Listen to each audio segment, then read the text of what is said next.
உடன்படிக்கை பெட்டியானது ஓபேத் ஏதோம் சொல்லி ஒரு நபருடைய வீட்டில் அந்த உடன்படிக்கை பெட்டி இருக்கும். அப்ப அந்த உடன்படிக்கை பெட்டியை தாவீதின் நகரத்துக்கு அதை எடுத்து கொண்டு வரும் பொழுது சந்தோஷத்துல ஆனந்தத்துல தாவீது என்ன பண்ணுவாரா, அந்த உடன்படிக்கை பெட்டி முன்னாடி ஆடி ஆடி கர்த்தரை மகிமைப்படுத்தினாராம். அல்லேலூயா, அல்லேலூயா. இத தாவீது கொண்டாட்டி என்ன பண்ணிருக்கா, ஜன்னல் வழியா பார்த்துட்டே இருக்கு. பலகனி வழியா என்ன பண்ணாலா, தன் புருஷனை இப்படி ஆடிட்டு கிடக்காரு அப்படின்னு சொல்லி இருதயத்தில் என்ன பண்ணாலா, அவமதித்தாள்.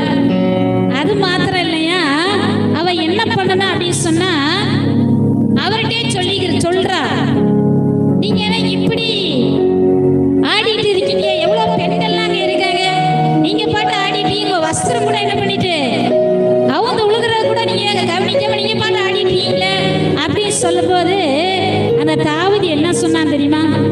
அதுல 2 சாமுவேல் 6:16 கர்த்தருடைய சாரி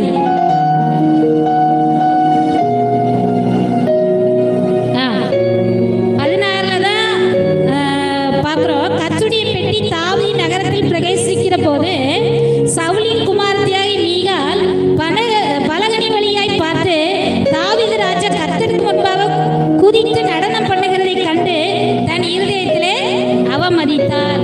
அதிலே 2 சாமுவேல் 6:21 பாருங்க, தாவீது சொல்றாரு, அதற்கு தாவீது மீகாளை பார்த்து, உன் தகப்பனை பார்க்கிலும் அவருடைய எல்லா வீட்டாரை பார்க்கிலும் என்னை ராஜாவாகிய கர்த்தருடைய ஜனத்தின் மேல் தலைவனாக கட்டளையிடும்படிக்கு தெரிந்து கொண்ட கர்த்தருடைய சமூகத்திற்கு முன்பாக ஆடி பாடினேன். பதில் கொடுக்காரு. அல்லேலூயா. நீங்க என்ன இப்படி ஆடிட்டு இருக்கீங்க அப்படின்னு சொல்லி தாவீது மனைவி கேட்கும் பொழுதுதான் தாவீது சொல்றாரு, கர்த்தர் என்ன பண்ணாரு, தலைவனாய் வைத்திருக்கிறார். என்னை உயர்த்தின என் கர்த்தருக்கு முன்பாக நான் ஆடி பாடி கர்த்தரை மகிமைப்படுத்துவேன். அல்லேலூயா. அவர் ஒரு ராஜா. தாவீது யாரு? ராஜா. ராஜாவாய் இருந்த பொழுது கூட கர்த்தருடைய சமூகத்துக்கு முன்பாக நான் ஒன்றும் இல்லை, கர்த்தர் தான் பெரியவர் என்று சொல்லி கர்த்தருடைய சமூகத்தில் தன்னை தாழ்த்தும் வண்ணமாக அவருக்கு முன்பாக நடனமாடி சந்தோஷத்துல ஆனந்தத்தோடு கூட கர்த்தரை என்ன பண்ணாரா, மகிமைப்படுத்தினார். அல்லேலூயா, அல்லேலூயா. அப்ப நாமும் கூட என்ன பண்ணணும், வேற யாரையும் பார்க்க கூடாது. அவங்க பார்த்துருவாங்களோ, இவங்க பார்த்துருவாங்களோ, இவங்க ஏதாவது சொல்லிடுவாங்களோ, அப்படி இல்ல.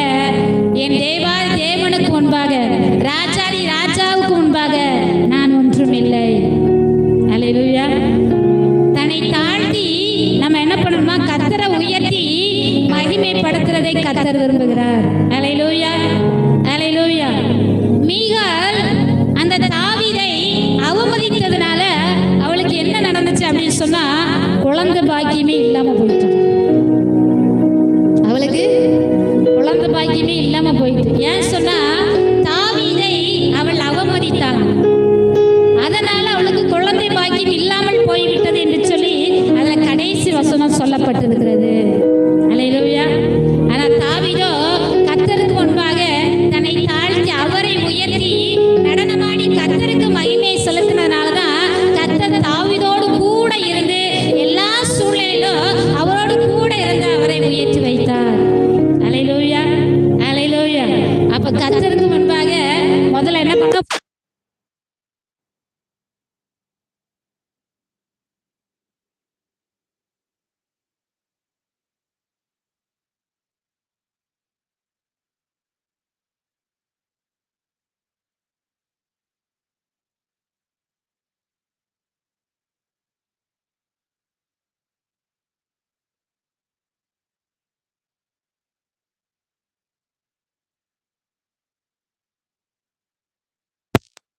கர்த்தரை புது பாடல் பாடி துதிக்க வேண்டும்.